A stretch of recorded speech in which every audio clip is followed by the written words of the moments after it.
Hello, Cleveland, Ohio. My name is Snoopy Button. I was born in Duluth, Minnesota, placed in a foster home in Bloomington, Minnesota where I grew up, and about 18 years ago I moved to Ohio. First I was in Worcester, then Niles, and then about a year ago I moved to Cleveland. I was in a group home, but I was being hit and abused in different ways. I finally got out of there and now I'm living at the Crawford Manor until I find my own place. After I moved to the manor, I found out I can come and go. That was a surprise. So after being in Cleveland for a year, I'm finally going to get involved in Right to Life, even though I have no idea how to get my foot in the door. Pastor Ernie Sanders is also with Right to Life and does rallies in Cleveland every so often. So I'm getting behind him so that when we meet, he might put me to work. Pastor Sanders is on the radio each weeknight. I'm hoping to speak at one of his rallies. He's a great guy. My biological mother was young, too young when she had me. She went on a date and it didn't sink in that 1 + 1 could equal 3. When her parents found out she was pregnant when she was 11 weeks along, they took her to an abortion clinic. But back then, abortions weren't done past the 10th week. They had made her stay in her room for the rest of her pregnancy. So with her not having medical care, it's a wonder I was born at all. And after I was born, I was thought to be brain dead. The hospital was told not to feed me, but my cries for food got to the nurses who ended up feeding me. I was then placed in foster care, and no, it wasn't a bed of roses. I was sexually abused and earned my allowance by just staying in my room full of toys. When Pat Benatar recorded Hell is for Children, I felt that song was about me. I didn't know it at the time, but God was blessing me, even before I knew God. I was sent to school where I got an equal education. I wanna fast forward to when I was 16 because I needed answers. I didn't care about my allowance anymore, I just needed answers. Now as a family, we went to church every Sunday, but that was about it. We prayed a generic prayer before meals, but didn't read the Bible.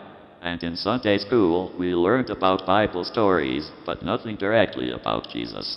And I hated a God that I knew nothing about.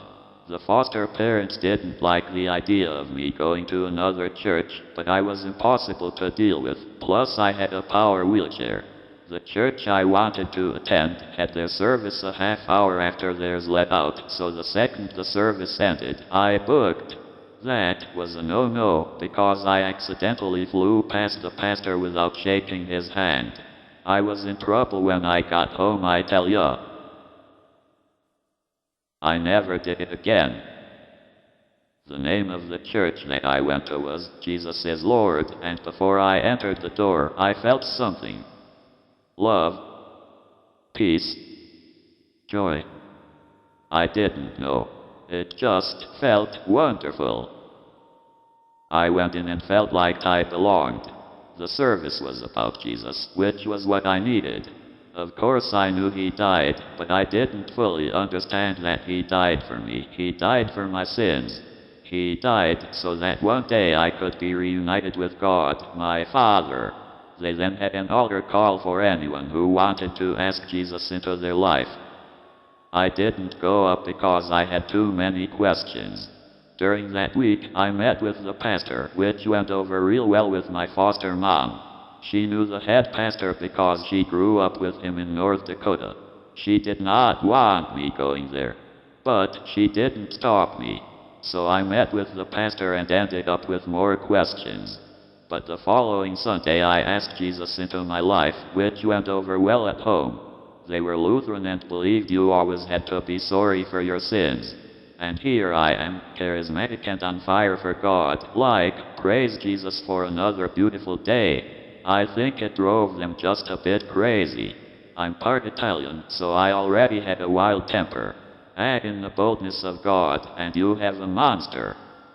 Jesus has surely changed my life. You know, coming to Jesus is not a one-time thing. Rather, it's the start of a relationship. I never thought I'd be a public speaker. I never had training or anything. I just started doing it. But the true desire of my heart was to be a singer. When I was 21, I told God I wanted to sing. I felt like a fool the next day because I couldn't even talk, so how would I ever sing? But about 6 months later, I got a communication device and was told it was mine to do anything I wanted with it. And, after getting a voice upgrade, it had instructions on how to make it sing. Now the instructions were badly written, so much that it took me 5 years to get it singing. But I became a synthetic singer and got invited to sing throughout the United States. I put out albums, did concerts, and was always amazed with what all God had me do. Now, I'm talking about myself because if a baby might be born with a disability, it increases the chances of that baby being aborted. Most of the time doctors won't have any expectations for a disabled baby, and couples who don't know any better trust the doctor. Well, what about trusting God? A man and woman can only do the physical act to have a baby, but only God can create life. So what if a baby does have a disability? God has plans for that child, and with all the technology we have today, almost anything is possible. And even someone like Helen Keller, who was deaf and blind, went to college, wrote a book, and is very successful. Most people who have a disability are successful. All you really have to do is work around the disability. For example, I can't walk, so I get around in a wheelchair. And I can't talk clearly, so I use speech software so I can be understood. I can't write, but I can type. So I don't feel I have a disability, simply because I found ways around the things I can't do. God won't ever give you too much to handle. It might be too much to handle without God, but that's the exciting part. When you are on the right path, God gives you everything you need for the task at hand. And by God putting you through different things, it helps you discover who you are and what you are meant to do with each step of your life. The more you say yes and the more you go through, the greater your testimony is. To me, love and trust are the two greatest things in life. Now, you could say no. You can always say no. But once you start saying no, you stop being blessed. Saying no is actually the first step in giving up. And where does that get anyone? Nowhere. It stops you from moving ahead. Then you change directions and find something else you can do. Doesn't anyone read Philippians 4, verse 13? I can do all things through Christ who strengthens me.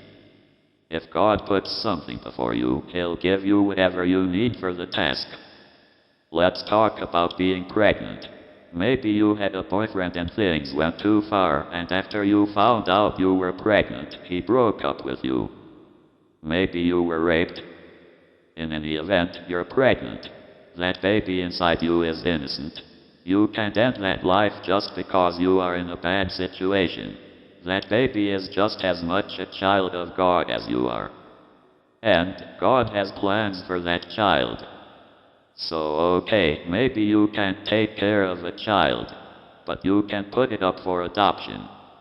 And yes, there is abuse in foster care, which is why I shared part of my story. I was both sexually and emotionally abused, and yes, I am disabled, but I am blessed by God. I'm into music, I do my own website, I'm a writer, and the list goes on.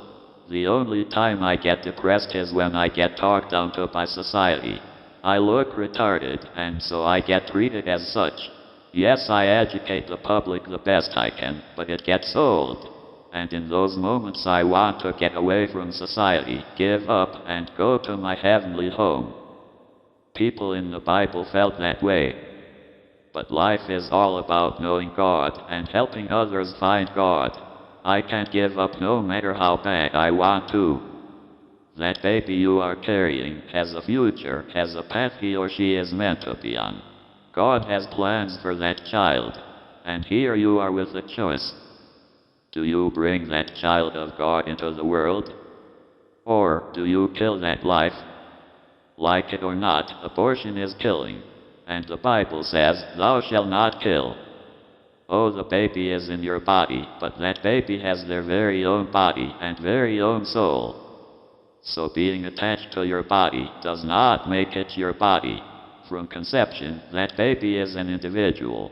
God has plans for that baby even before it's 1 day old inside your body. Life is a gift from God. Where is the value of life if it can be aborted so easily? Not to change the subject, but gun violence is way up, and people wonder why. People wonder where the value of life is. Yeah, where is the value of life when mothers can so easily get abortions? Suicide rates are even up. I just feel like something is devaluing life. How can we claim to value life when we abort it once it starts? Our life is not our own, it's God's. We claim we are one nation under God. Our coins say, in God we trust, but yet we kill unborn babies and wonder why people are falling away from God. If we love God, we need to fight the fight and keep fighting the fight. Pastor Sanders says this at the end of each broadcast, but we really need to all become doers of the word. Every so often I'll overhear a Christian woman supporting aborting. I don't understand their logic. They want women to have rights, but not the baby. You know, maybe you are watching this video and it's having an impact on you. But what if I was aborted and this video didn't exist? We abort babies and never think of the impact that one life would have had on the world. We all impact the world around us. We all matter. So if we are Christian, how can any of us support abortions? I write my own songs and I program this speech software to sing. I wanna close with a song I wrote called First Call on Jesus. I can create billions of voices with this software. I did this song you are about to hear in a childlike voice. I did this because we are to come to God with childlike faith. Whatever we need to first call on Jesus, and He will be there. Anything you need, Jesus is there. And as Pastor Sanders always says, keep fighting the fight.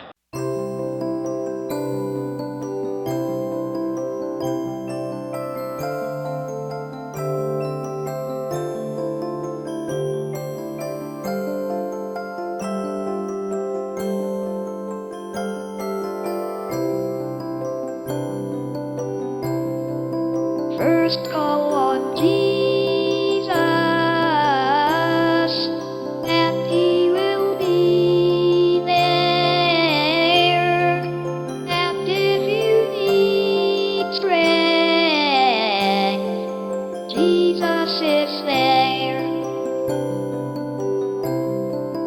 First call on Jesus, and He will be there. And if you need love, Jesus is there.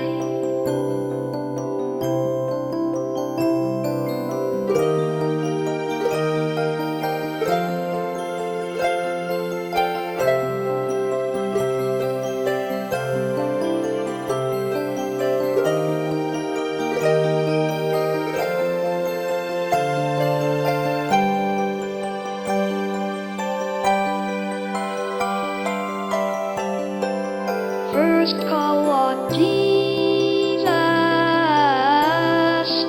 and He will be there. And if you need hope, Jesus is there. First call on Jesus, and He will be there. And if you need peace, Jesus is there.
system.